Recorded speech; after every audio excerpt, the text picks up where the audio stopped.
Yebo Gogos, how are you guys doing? All right? Yeah, we're all fine, and hopefully you guys also. It's still summer there by you, eh? Hot. We are dying in the heat here, but of course it's nothing like your heat, but it's still hot, really hot. Suffering. I'm sitting here with a fan, and it's 7 o'clock in the morning, so it's hot.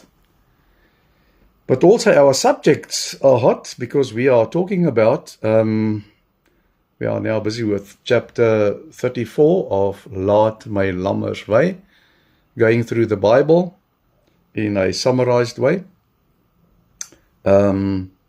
We have heard of all the different kings, and we also heard about the great names in the prophets that God put in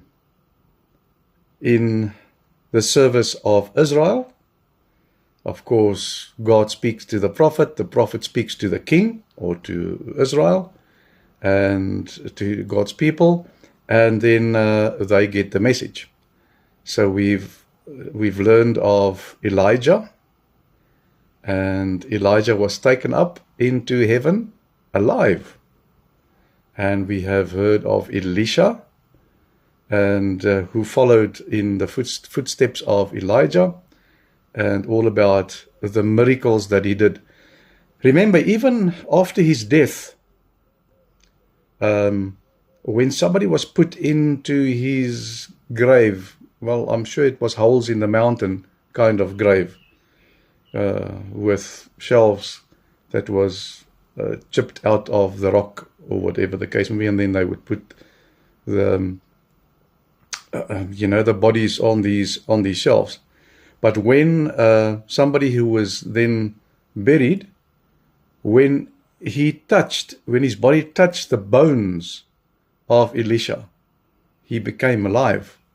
So even after his death, Elisha performed a miracle, or God performed a miracle for some reason after this guy touched the bones of Elisha. But anyway, so we are carrying on from the point where he died and other prophets was introduced by God. He describes the time leading to the end of the northern kingdom, in other words, Israel, the northern kingdom of Israel. And then eventually they were captured by the Assyrians. So this is leading up to that point. And remember King Jeroboam? We spoke about King Jeroboam, who was the king in the northern Israel, whilst Rehoboam was in the south. But anyway, so we're talking about King Jeroboam. After he died, I think his son came in as the king. He was called Jeroboam II, the second. So that was after King Joash died. His son, it wasn't Jeroboam the first son. This was the son of Joash. After he died, he called his son Jeroboam II, or the second. And then he became king. He was a very powerful guy, and he won back the land that was taken from them, and he expanded even Israel's borders. The kingdom became very rich, but it also led to its problems, right?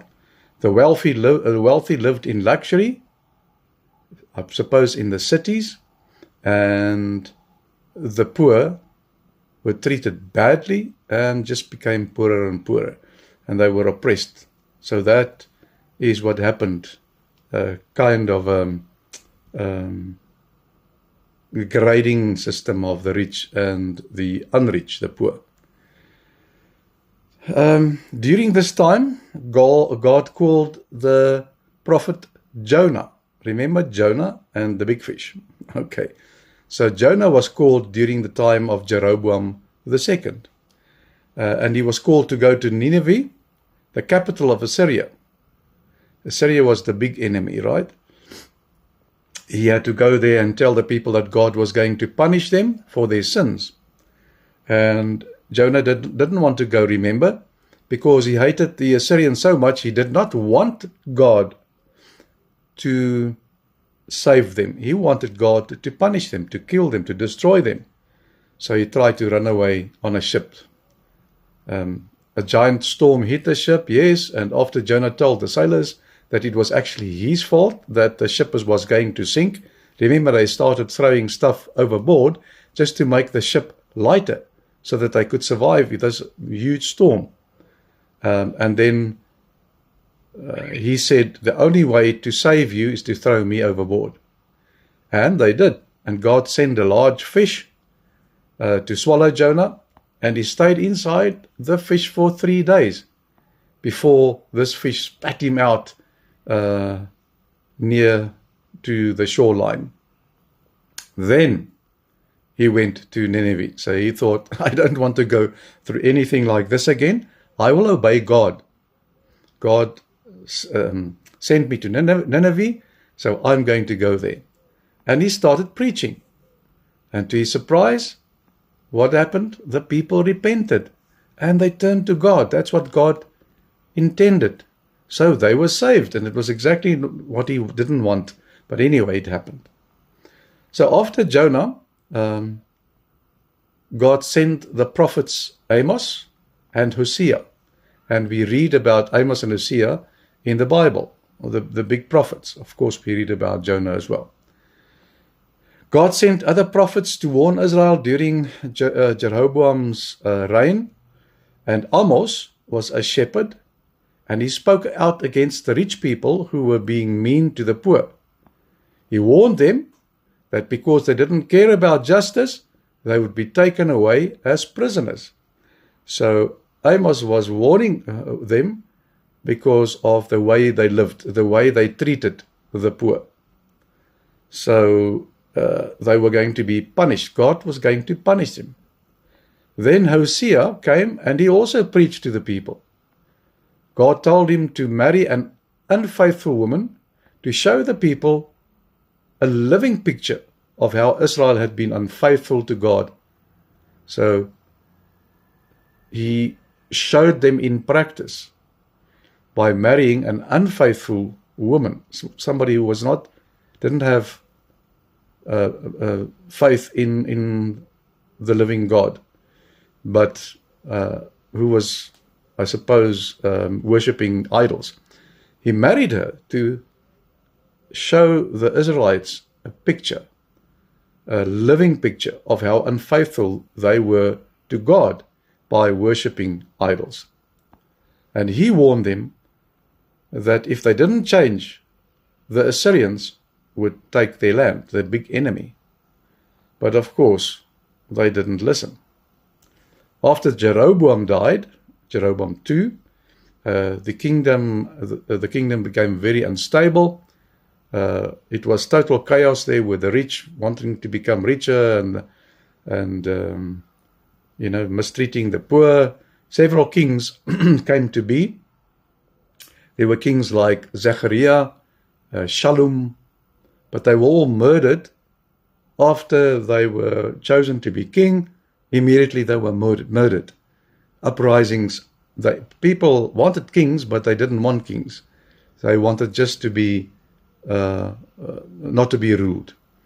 So later on, the kings like Menahem and Pekah had to pay huge amounts of money in terms of taxes to the Assyrians, just to keep them away and not attacking them.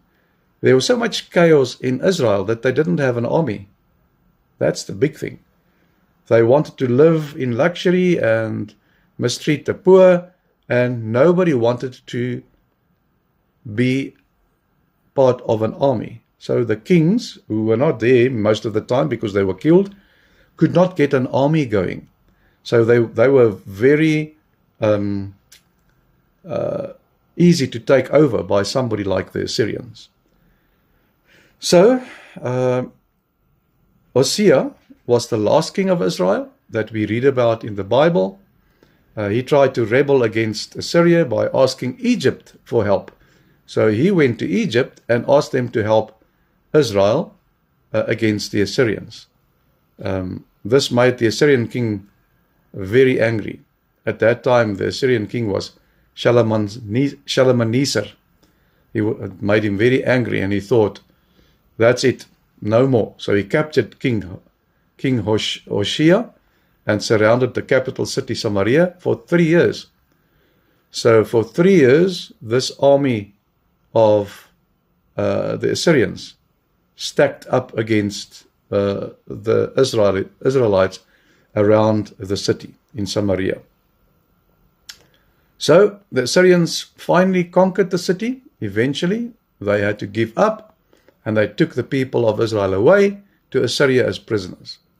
This happened because the people had ignored God's prophets and the message that God was sending, all the warnings that God sent to them for worshipping false gods. And they just kept on doing that. The rich wanted to keep on living in the rich and so on. So after the Israelites were taken away, the king of Assyria brought people from other pagan nations to live in the land of Israel. So the cities of Israel were filled by strange people. These people mixed their own religions with worshipping God, and over time these people became known as the Samaritans. Remember the story of the Samaritan? So this is how that evolved. So it became very strange that Israel broke away from the system of wanting to have a king by killing them, by getting richer, and by living and worshipping idols and that kind of stuff. So God punished them by the Assyrians taking them away to Assyria and putting other people, pagans, into their place, into the cities and land of Israel. And all this mix of different people and their idols, worshipping different strange idols, and also worshipping God in between, was a total chaotic situation. They became known as the Samaritans. Okay, so that's it for today. It's the last part of the kingdom of Israel and how they got taken away to Assyria. All right, so that's it. Take care. Remember, Opa and Oma love you too. And time for bed. Sleep tight. And I'll see you tomorrow, God willing. All right. Okay. Ciao, ciao. Bye.